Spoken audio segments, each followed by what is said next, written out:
Hi friends, welcome back to my channel. അപ്പം നമുക്ക് വീട്ടിൽ ചപ്പാത്തി ബാക്കി വന്നിട്ടുണ്ടെങ്കിൽ അപ്പോൾ ഒരു വെറൈറ്റി ആയിട്ടൊരു സ്നാക്സ് റെഡിയാക്കി നോക്കിയാലോ. അപ്പോൾ എങ്ങനെയാണെന്ന് നോക്കാം. അപ്പോൾ അതിന് വേണ്ടി നമ്മളൊരു 4 ടീസ്പൂൺ എണ്ണ ഒഴിച്ച് കൊടുത്തിട്ടുണ്ട്. എണ്ണ ചൂടായി വന്നതിലേക്ക് നമ്മളൊരു ഹാഫ് ടീസ്പൂൺ ജീരകം ഇട്ട് കൊടുക്കാം. അപ്പോൾ ചെറിയ ജീരകം ഒരു ഹാഫ് ടീസ്പൂൺ ഇട്ടതിന് ശേഷം പിന്നെ ഉള്ളിയാണ്, ഒരു ഉള്ളി നമ്മൾ ചെറുതായിട്ട് അരിഞ്ഞത് അതും കൂടി ഇട്ട് കൊടുത്തിട്ടുണ്ട്. ഒരുപാടൊന്നും വഴറ്റണില്ല, ചെറുതായിട്ടൊന്ന് വഴഞ്ഞ് വന്നാൽ മതി. ചെറുതായിട്ടൊന്ന് വഴഞ്ഞ് വന്നതിന് ശേഷം പിന്നെ നമുക്ക് ബാക്കിയുള്ളതിൽ ഇട്ട് കൊടുക്കാം. അപ്പോൾ ഇങ്ങനെ വഴറ്റിയതിന് ശേഷം നമ്മൾ ഇനി ഇതിലേക്ക് ഒരു ഹാഫ് ടീസ്പൂൺ ഇഞ്ചി വെളുത്തുള്ളിയുടെ പേസ്റ്റാണ് നമ്മൾ ഇട്ട് കൊടുക്കുന്നത്. അപ്പോൾ അതും കൂടി ഇട്ട് കൊടുക്കാം. ഇതിട്ടതിന് ശേഷം വീണ്ടും ഒന്ന് നന്നായിട്ട് വഴറ്റിയതിന് ശേഷം പിന്നെ നമുക്ക് വെജിറ്റബിൾസുകളാണ് ചേർക്കേണ്ടത്. അപ്പോൾ ഞാനിപ്പോൾ എന്നോടുള്ള വെജിറ്റബിൾസിലെല്ലാം ചേർക്കുന്നുണ്ട്. നിങ്ങളുടെ അടുത്തുള്ള വെജിറ്റബിൾസ് എല്ലാം ചേർത്താൽ മതി. ഇപ്പോൾ ഇതെല്ലാം ചേർക്കണമെന്നില്ല, ഉള്ള വെജിറ്റബിൾസ് ചേർത്ത് റെഡിയാക്കിയാലും മതി. പിന്നെ അതുപോലെ തന്നെ കൂടെ തന്നെ ഗ്രീൻ പീസ് ചേർക്കുകയാണെങ്കിൽ നല്ല ടേസ്റ്റാണ്. ഇപ്പം ഞാൻ ഈ ഗ്രീൻ പീസ് ചേർത്തിട്ടില്ല. ഇപ്പം ഞാൻ ക്യാപ്സിക്കം, ക്യാരറ്റും ബീട്രൂട്ടും, അപ്പോൾ ഇത് 3 ഞാൻ ഇട്ട് കൊടുക്കുന്നുണ്ട്. ക്യാരറ്റും ബീട്രൂട്ടും വന്നിട്ട് ഞാൻ ചിരകി ഇട്ട് കൊടുത്തിരിക്കാനുണ്ട്. അപ്പോൾ അത് കുറച്ച് പെട്ടെന്ന് ആവുമല്ലോ എന്ന് പറഞ്ഞിട്ടാണ് ഞാൻ അങ്ങനെ ചെയ്തത്. ക്യാപ്സിക്കം പിന്നെ നമുക്ക് കുഴപ്പമില്ലല്ലോ, പെട്ടെന്ന് തന്നെ വെന്ത് വരികയും ചെയ്യും. അപ്പോൾ നമുക്ക് ഇതൊന്ന് ചെറുതായിട്ടൊന്ന് വഴറ്റിയതിന് ശേഷം കുറച്ച് വെള്ളം ഒഴിച്ചൊന്ന് വേവിക്കണം. എന്തായാലും ഇത് നന്നായിട്ടൊന്ന് വഴറ്റിയെടുക്കാം. വഴറ്റിയെടുത്തതിന് ശേഷം പിന്നെ ബാക്കിയെല്ലാം നമുക്ക് റെഡിയാക്കി എടുക്കാം. അപ്പോൾ ഇങ്ങനെ നന്നായിട്ടൊന്ന് വഴറ്റിയതിന് ശേഷമാണ് നമുക്ക് ഇനി ഇതിലേക്ക് നമ്മൾ വേവിച്ച് വെച്ച ഉരുളക്കിഴങ്ങും കൂടി ഇട്ട് കൊടുക്കണേ. അപ്പോൾ അത് നമ്മൾ എത്ര സ്നാക്സ് ഉണ്ടാക്കുന്നത് അതിന് ആവശ്യാനുസരണം പോലെ നിങ്ങൾ ഓരോന്ന് ചേർത്താൽ മതി.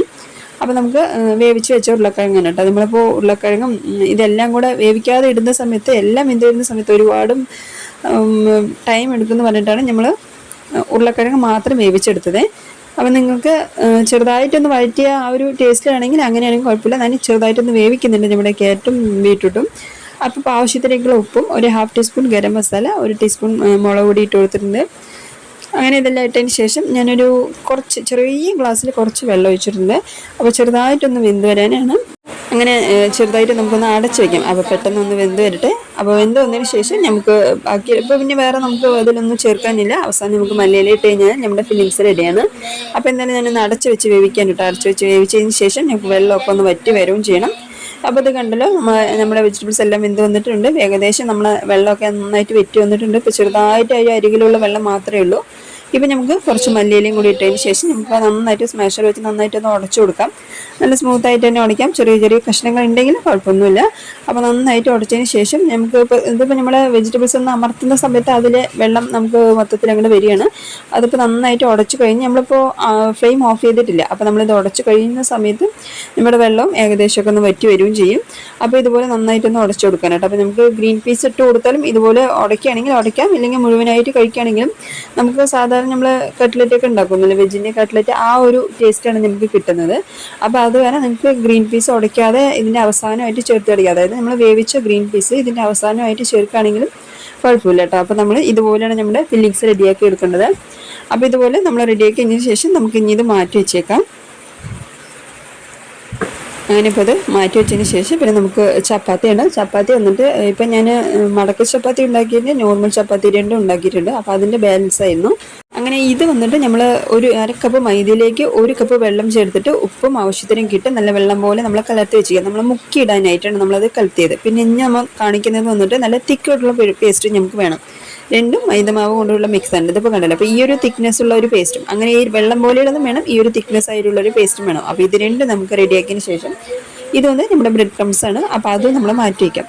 എന്നിട്ട് നമ്മൾ ചപ്പാത്തിയിൽ സെൻറ്റർ ഭാഗത്തായിട്ട് നമ്മൾ റെഡിയാക്കി വെച്ചിരുന്ന ഫില്ലിങ്സ് നമ്മൾ ഇതിലേക്ക് വെച്ച് കൊടുക്കുകയാണ്. അങ്ങനെ ഇത് വെച്ചെടുത്തതിന് ശേഷം അരികെ രണ്ടുമായിട്ട് ഇതിങ്ങനെ മടക്കി കൊടുക്കണം. ഇങ്ങനെ മടക്കിയതിന് ശേഷം നമ്മൾ റോൾ ചെയ്തെടുക്കണം. റോൾ ചെയ്തിട്ട് അവസാനമായിട്ട് നമ്മുടെ തിക്കായിട്ടുള്ള പേസ്റ്റ് ഉണ്ടല്ലോ, അപ്പോൾ അതാണ് നമ്മൾ കുറച്ച് നിറയെ തേച്ച് കൊടുക്കണം കേട്ടോ. അളവായിട്ട് തേച്ച് കൊടുക്കേണ്ട, കുറച്ച് കൂടുതലായിട്ട് തേക്കുന്ന സമയത്താണ് ഒന്ന് നിന്ന് പോകുന്നത്. നമ്മുടെ ചപ്പാത്തി ഇപ്പോൾ കുറച്ച് തിക്നെസ് ഒക്കെ ഉണ്ടല്ലോ, അപ്പോൾ അത് പെട്ടെന്ന് വളരെ നൈസായിട്ട് നമ്മളിപ്പോൾ സമോസ ഷീറ്റൊക്കെ ആണെങ്കിൽ ചെറുതായിട്ടൊന്ന് വെള്ളം തൊട്ട് തുടച്ചാൽ തന്നെ അതങ്ങനെ നിൽക്കും. പക്ഷേ ഇതിപ്പോൾ ചപ്പാത്തിയാണല്ലോ, അപ്പോൾ അത് കാരണം കുറച്ച് കൂടുതലായിട്ട് തേക്കുന്ന സമയത്താണ് അത് നിന്ന് പോകുന്നത്. അങ്ങനെ ഇതുപോലെ തേച്ചതിന് ശേഷം നമ്മൾ വെള്ളം പോലെ കലക്കിയിട്ടുണ്ടായിരുന്ന ബാറ്റർ ഉണ്ടല്ലോ, അപ്പോൾ അതിലേക്കാണ് നമ്മൾ ആദ്യം മുക്കിയെടുക്കേണ്ടത്. അപ്പോൾ അതിലാദ്യം മുക്കിയതിന് ശേഷം നന്നായിട്ട് മുക്കിയെടുക്കുക. നന്നായിട്ട് നമ്മൾ പെട്ടെന്ന് മുക്കുന്ന സമയത്ത് വേഗം ഒന്ന് സെറ്റ് ആവാത്ത പോലെ ഉണ്ടാവും. ഒന്നുകൂടി നന്നായിട്ട് മുക്കിയതിന് ശേഷം പിന്നെ നമുക്ക് ബ്രെഡ് ക്രംസിൽ മുക്കിയെടുക്കണം. അപ്പോൾ അതും കൂടെ ചെയ്താൽ പിന്നെ നമുക്ക് എണ്ണയിലേക്ക് ഇട്ട് കൊടുക്കാം. അങ്ങനെ നമ്മളിത് നമ്മുടെ എണ്ണയിലേക്ക് ഇട്ട് കൊടുക്കണേ. എണ്ണയും ഒരുപാടൊന്നും ചൂടാവേണ്ട, ചെറുതായിട്ടൊന്ന് ചൂടായാൽ മതി. അപ്പോൾ അത് സമയത്ത് നമുക്കിപ്പോൾ എന്തായാലും നമ്മുടെ ചപ്പാത്തി മുള്ളിലെ വെജിറ്റബിൾസ് എല്ലാം നമ്മൾ വേവിച്ചതാണല്ലോ, അപ്പോൾ അത് നമുക്ക് ഇനിയിപ്പോൾ ഒരുപാട് ഉള്ളിൽ വേവിക്കണം എന്നുള്ളൊന്നുമില്ല, ചെറുതായിട്ട് നമുക്കൊന്നും ഒരിഞ്ഞ് കിട്ടിയാൽ മതി. അപ്പോൾ നമ്മളിപ്പോൾ ഇത് കണ്ടില്ല, അപ്പോൾ എണ്ണം ഒരുപാടൊന്നും ചൂടായില്ല, ചെറുതായിട്ടൊന്ന് ചൂടായിട്ടുള്ളൂ. അപ്പോൾ ഇതുപോലെ ഒന്ന് ചൂടാക്കിയതിന് ശേഷം നമുക്ക് പിന്നെ ഇത് തിരിച്ചിട്ട് കൊടുക്കാം. അപ്പോൾ അടിയിലെ ഭാഗമായിട്ടുണ്ട്, ഞാനിപ്പോൾ ഇത് തിരിച്ചിട്ട് കൊടുക്കുകയാണ്. അപ്പോൾ ഈ ഒരു കളർ ആയാൽ മതി, ഒരുപാടും കളറാക്കാൻ നിൽക്കണ്ട. നമ്മൾ ഇനി അടുത്ത വശവും കൂടെ നമുക്കിത് എടുത്ത് മാറ്റിയേക്കാം. അപ്പോൾ കൂടെ തന്നെ വീണ്ടും ഒന്നുകൂടി ഇട്ട് കൊടുക്കുന്നുണ്ട്. അപ്പോൾ നമുക്ക് ഇനിയിപ്പോൾ നമ്മുടെ ഫസ്റ്റ് ആദ്യം ഇട്ടത് നമുക്ക് റെഡി ആയിട്ടുണ്ട്, നമുക്കത് എണ്ണയിൽ നിന്ന് മാറ്റിയെടുത്തേക്കാം. പിന്നെ നമുക്ക് ശ്രദ്ധിക്കേണ്ട കാര്യം എന്ന് പറഞ്ഞ സമയത്ത് നമ്മൾ ചപ്പാത്തി വന്നിട്ട് ഫ്രിഡ്ജിൽ വെച്ചിട്ട് നമ്മൾ എടുത്ത് ഉണ്ടാക്കുന്ന സമയത്ത് ചപ്പാത്തി പൊട്ടി പോകട്ടെ, നമ്മൾ റോൾ ചെയ്ത് എടുക്കില്ല. ആ സമയത്ത് നമ്മൾ ചപ്പാത്തി ഫ്രിഡ്ജിൽ വെച്ചിട്ട് നമ്മൾ ചെയ്യുന്ന ചപ്പാത്തി ആണെങ്കിൽ അത് പൊട്ടിപ്പോവും. അതൊന്നും നമ്മൾ മെയിനായിട്ടൊന്ന് ശ്രദ്ധിക്കേണ്ടതാണ് കേട്ടോ. അങ്ങനെ നല്ലൊരു അടിപൊളി വെറൈറ്റി ആയിട്ടുള്ളൊരു സ്നാക്സ് റെസിപ്പിയാണ് കേട്ടോ. നമ്മൾ സാധാരണ ചപ്പാത്തി കൊണ്ടുള്ള സ്നാക്സ് ആണെന്ന് പറയില്ല, നമ്മൾ ബ്രെഡ് കൊണ്ടുള്ള സ്നാക്സ് എങ്ങനെ അതേപോലെയാണ് ഈ ഒരു സ്നാക്സ് ഉണ്ടായിരുന്നത്. കഴിക്കാനും എല്ലാം അതേപോലെയാണ്. അടിപൊളിയായിട്ടുള്ളൊരു വെറൈറ്റി ആയിട്ടുള്ളൊരു സ്നാക്സ് റെസിപ്പിയാണ്, ഒരു രക്ഷയില്ല, അടിപൊളി ടേസ്റ്റാണ്. അപ്പോൾ ഉറപ്പായിട്ടും ട്രൈ ചെയ്ത് നോക്കുക. വീഡിയോ കാണാൻ ഇഷ്ടമായാൽ ലൈക്ക് ചെയ്യുക, സബ്സ്ക്രൈബ് ചെയ്യുക, കമൻറ്റ് ചെയ്യാനും മറക്കല്ലേ.